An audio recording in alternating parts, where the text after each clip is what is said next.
Salam alaikum mes frères, j'espère que vous allez bien. Voilà, donc je voulais vous faire part de quelque chose qui me touche beaucoup. J'ai beaucoup d'émotions ce soir, voilà, je suis là pour vous dire la vérité. Et voilà, on est une famille, même si on peut pas se prendre dans les bras, on est une famille. On traverse des choses et voilà, on hijra des hauts, des bas. Voilà, comme vous pouvez le voir, Allah Mabarek, je suis dans un endroit, par la grâce d'Allah, qui est censé être un endroit de recueillement. Voilà, on se prosterne, on prie, on lit le Coran. Et voilà, moi ce soir je suis très triste parce que ça fait des jours et des jours en fait que je pense à une chose. C'est la mort de ma grand-mère. Alors il y a plein de sentiments qui se mélangent. Il y a beaucoup de sentiments qui se mélangent. Le premier est que les regrets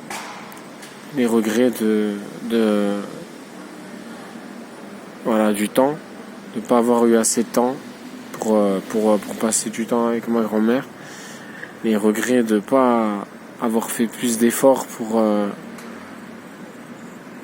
la faire sourire, et des souvenirs de quand j'ai pris sa main un jour, quand on m'avait dit qu'elle était très très malade. J'ai pris sa main et elle faisait la shahada. Ça m'a beaucoup touché. Je lui prenais sa main. Et subhanallah, elle disait La ilaha illallah. La ilaha illallah. Et j'étais très très heureux qu'elle fasse ça. Et moi, en fait, je préparais ma hijra. Et voilà, pour vous dire la vérité, j'ai appris que dans ma famille, il y avait une maison, on va dire, de vacances. Et voilà, donc, subhanallah, moi j'étais pas du tout au courant, j'avais comme projet de faire la hijra. Et c'était une aubaine pour moi de pouvoir aller dans un endroit avec un toit sur la tête. Et donc, voilà, je suis allé dans la maison de ma grand-mère. Je suis allé dans sa maison à elle, qu'Allah la récompense. Et voilà, donc, et là, il y a environ 2 semaines, ma grand-mère, elle est décédée. Et voilà, pour vous raconter tout l'historique, c'est depuis que je suis dans cette maison. En fait, il y avait des personnes qui gardaient la maison comme des concierges.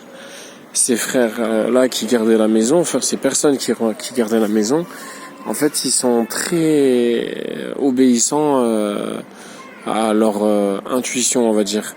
Donc, il se peut que je vais devant la maison, que je dise que j'ai l'autorisation de rentrer, etc., etc., mais qu'en fait, eux, ils me laissent pas rentrer.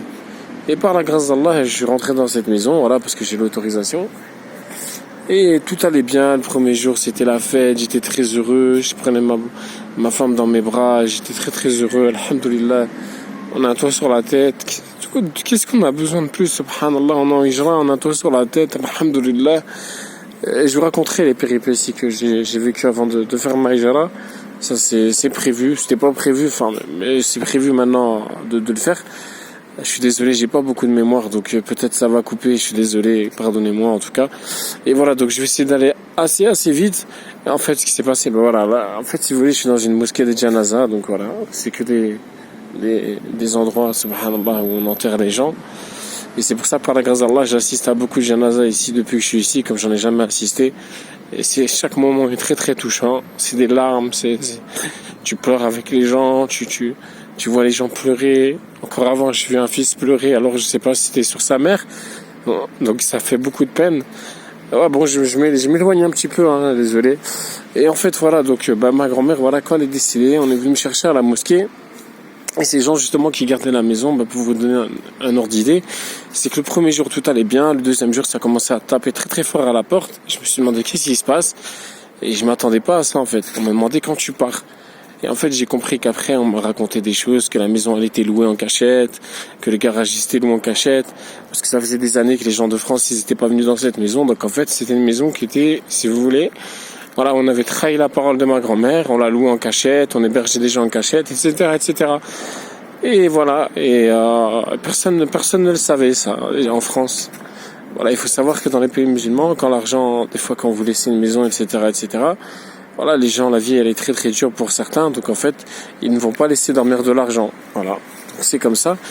Et voilà, moi ce qui me fait le plus de peine, voilà, c'est qu'on est venu me chercher de la maison. On m'a dit appelle ta mère. Ta grand-mère elle est morte, donc j'étais sous choc. ta grand-mère elle est morte, faut que t'appelles ta mère. Ma mère en pleure, elle m'appelle, elle m'a dit je t'en supplie, pars de la maison, ils veulent te taper, etc., etc. Je dis qui ça veut me taper? En fait, c'est les gens de France, subhanallah. C'est les gens de France qui avaient beaucoup de haine envers moi depuis que, alhamdoulilah, je m'attache à la religion. Et comme dans ma famille, la religion est inexistante, subhanallah. Elle est inexistante. La seule chose qu'on voulait faire, c'était du mal à moi et ma femme. C'est tout. Donc ma mère, elle m'a dit quoi? Elle m'a dit, je t'en supplie, je t'en supplie, j'ai perdu ma... Ah, Nidja, j'arrive.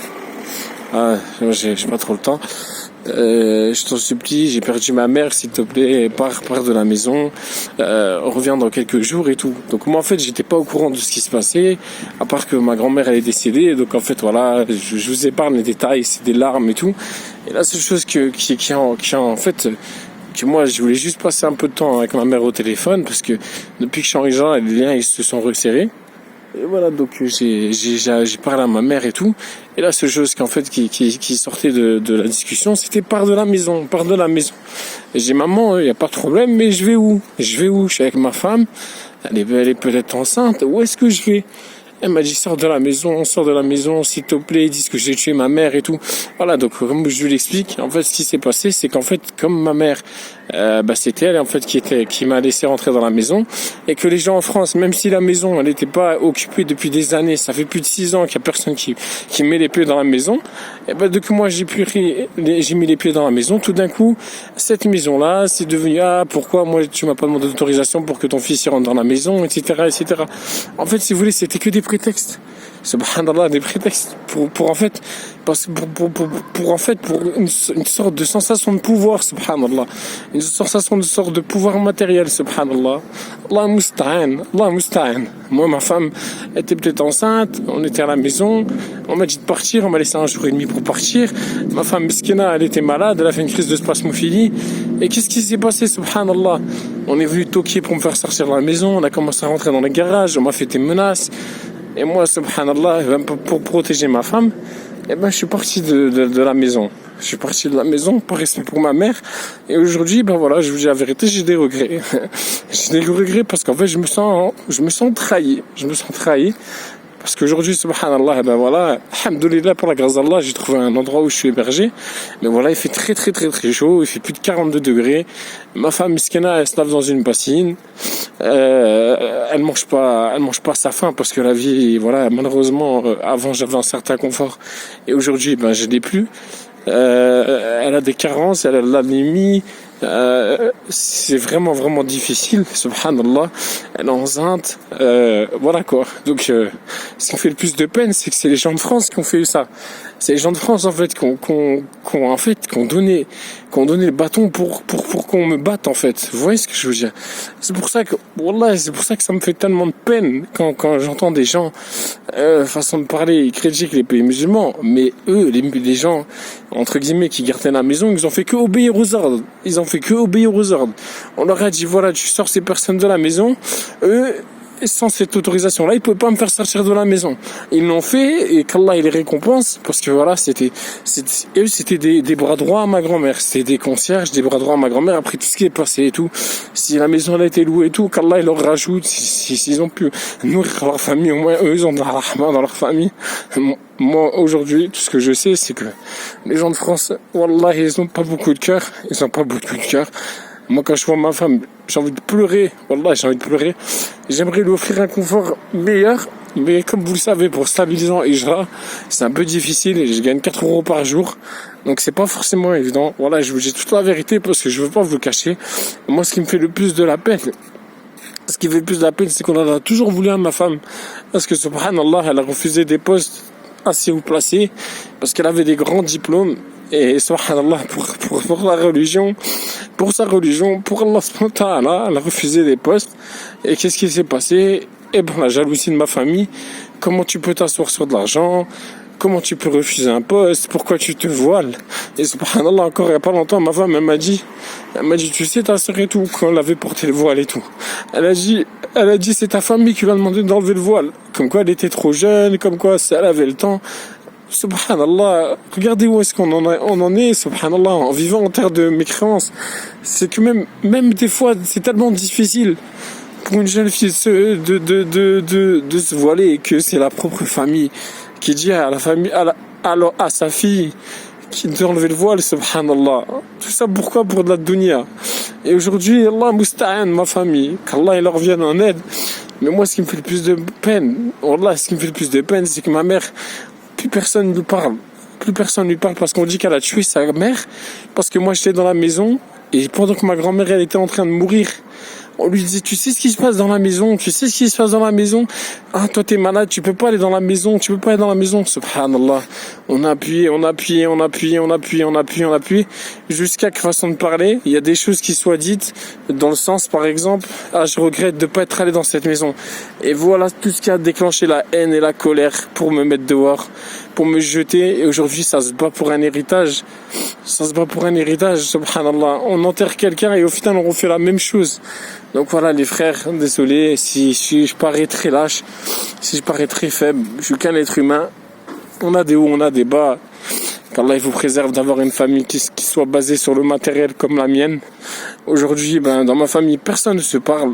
Il y a des frères et des sœurs, ça fait 8 ans, 9 ans, 10 ans, ils ne sont pas parlés. Et subhanallah, moi quand j'étais en France, je disais que à mes oncles, à ma tante, ouais, ta mère elle a pris de tes nouvelles, va la voir, et c'est pour ça qu'on me parlait pas, subhanallah. Par Allah, Allah il est témoin que dans cette famille-là, j'ai toujours fait en sorte de serrer les liens, subhanallah. Et aujourd'hui, ces gens-là, ils se battent pour l'héritage. Ils se battent sur l'héritage, moi j'étais dehors comme subhanallah, comme on jette un sac poubelle. Alors que moi j'ai respecté ma parole, j'étais droit, subhanallah. Ma grand-mère, je tenais sa main, je disais à Anna, tu fais la shahada, qu'Allah t'accorde le Jannah.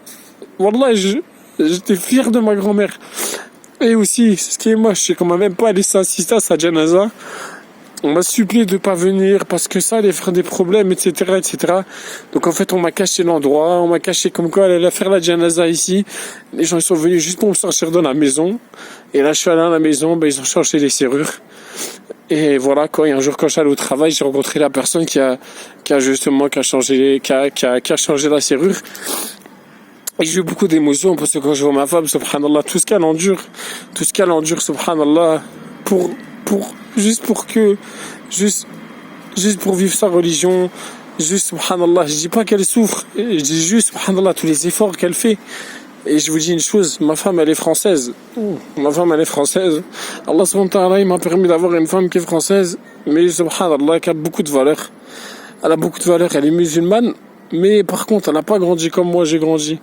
Moi j'ai grandi avec alhamdulillah, bismillah. De temps en temps, j'entendais, oui, le ramadan c'est bien, etc., etc. Mais voilà, j'ai grandi comme n'importe quelle personne qui vit en France, sans valeur, sans mœurs, sans rien du tout. Avec aucune gêne, avec avec aucune moralité. Et Allah subhanahu wa ta'ala, il me permet aujourd'hui d'essayer de rattraper le temps perdu, de rattraper les erreurs perdues. Et par la grâce d'Allah, voilà, ma femme, en tout cas, elle est courageuse. avec tout ce qu'elle endure et tout. Et quand je la vois, subhanallah, je me dis comment c'est possible qu'on la laisse dans cette situation-là. Et comment ma famille, subhanallah, ils peuvent faire des choses comme ça. Comment on peut avoir un tel manque de rahma. Comment on peut laisser une femme si gentille, subhanallah, enceinte, dans des situations comme ça. Allah musta'an, pour de l'argent. Et voilà, donc voilà, c'était pour vous dire que, par Allah, c'est ça qui